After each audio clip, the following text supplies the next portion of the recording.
Hello guys! This week we will build on last week's video, in which we talked about reproduction, contraception, and our reproductive systems. In this video we will talk about the hormones involved in the menstrual cycle, in pregnancy, post-pregnancy, and then we will briefly mention some reproductive issues and some IVF procedures that can be performed to overcome those issues. First, let's start by introducing the menstrual cycle. This is a very difficult time in every woman's month, and today I will show you exactly why women become moody, annoyed, and sad during their periods. A lot is happening in our bodies during this time, and the main culprit of all of this is our hormones. They become bonkers during the menstrual cycle. They're all over the place, which results in certain symptoms which we will mention in a bit. But now, let's look at a rather confusing diagram of the 28-day menstrual cycle, which I will explain in sections.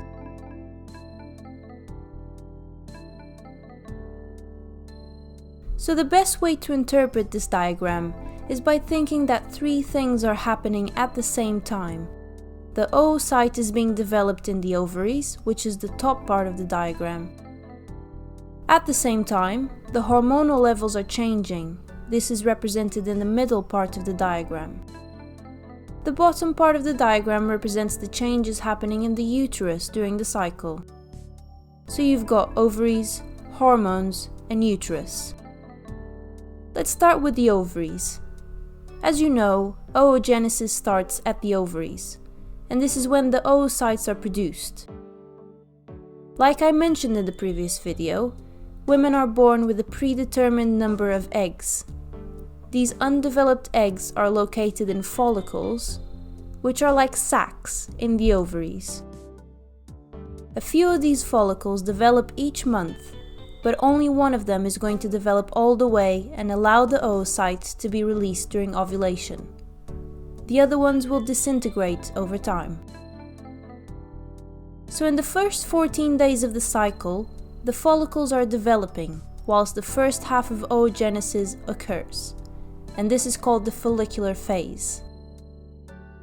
What's important to know is that everything that happens during the menstrual cycle is controlled and initiated by hormones. So the follicular phase is initiated by a hormone called FSH, follicle stimulating hormone. This one should be easy to remember. This hormone is produced in the brain, and it tells the ovaries to prepare an oocyte for ovulation within 14 days. Out of the few follicles that start developing at the same time, only one develops fast enough, and this follicle ends up becoming bigger than the other ones. When this happens, the follicle starts producing estrogen as it grows, as you can see from the diagram. Estradiol is the same as estrogen. Then comes ovulation. This occurs at around the 14th day of the cycle, and this is when the oocyte from the dominant follicle is released into the fallopian tubes. The follicle is a part of the ovaries, so it remains there after releasing the oocyte. When ovulation occurs, the levels of FSH peak slightly, and because the follicle continues to grow bigger and bigger up until ovulation, the levels of estrogen increase gradually as well. When they reach high enough levels, then a signal is sent to the brain to let it know it is time for ovulation. When this happens, the brain reacts by producing another hormone called LH, or luteinizing hormone. This hormone is released in very high amounts, as you can see from the size of the peak in the diagram, and this is what causes the follicle to release the oocyte for ovulation. Afterwards comes the final phase of the ovarian cycle, where the body is preparing for the egg to be fertilized, called the luteal phase. When the oocyte is released to the fallopian tubes, the follicle that remains in the ovaries turns into a corpus luteum, which is the yellow sac you can see in the diagram. This sac starts producing both estrogen as well as progesterone at this stage. And this is the phase of the cycle where we become moody, bloated, and tender. This stage is the preparation for the fertilized oocyte to implant in the uterus. So if fertilization does occur during ovulation, the corpus luteum will remain intact and will keep producing these two hormones during the first 3 months of the pregnancy. However, if fertilization does not occur, the corpus luteum disintegrates around 10 days after ovulation. When this happens, those two hormones stop being produced, and this hormonal drop is what initiates menstruation. This is why pregnant women do not have periods. The continued production of these hormones delays menstruation until the baby is kicked out to the real world. So let's now tie this in with the uterine cycle. Before explaining the phases of the cycle, you need to understand what happens during menstruation. This horrible event in every woman's life is when the uterine wall sheds its endometrium. The endometrium is the lining of the uterus, and it is where the fertilized eggs implant. So this endometrium becomes thicker throughout the cycle to allow the egg to implant more easily. Let's say it provides a sort of cushion for the egg. However, when pregnancy doesn't occur, this lining is not necessary after all, so the uterus starts getting rid of it, leading to loads and loads of blood pouring out of our lady parts. In the first phase of the cycle, the follicles are growing and oogenesis is occurring. So FSH is being released by the brain and estrogen is being released by the dominant follicle. This stage corresponds to the proliferative phase in the uterus. This is easy to remember as you know now that the endometrium is proliferating.